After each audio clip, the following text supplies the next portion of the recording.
లక్ష్మి గారు, నేను వెంకట్ ఇంటివి అండి. బేబీ తర్వాత మీరు నెక్స్ట్ మూవీ చేశారు, అది అంత సక్సెస్ కాలేదు. సో దీనిపైన ఎలాంటి కేర్ తీసుకున్నారు? అంటే ఒక హీరోయిన్కి నెక్స్ట్ ఒక ఫ్లాప్ పడ్డదంటే మళ్ళీ అవకాశాలు రావడం చాలా కష్టం కదా. సో దీన్ని ఎలా చూస్ చేసుకున్నారు?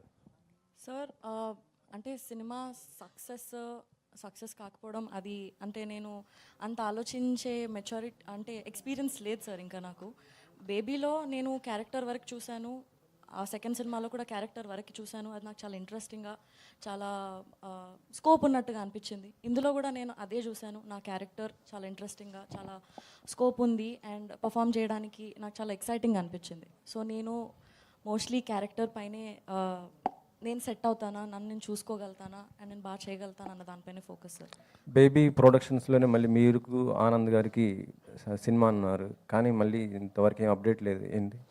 అది అన్ఫార్చునేట్లీ అది ముందుకు వెళ్ళలేదు సార్. బట్ మేబీ ఫ్యూచర్లో ఇంకా ఏదైనా వస్తే I'm looking forward to do. I've always had a great experience working with them.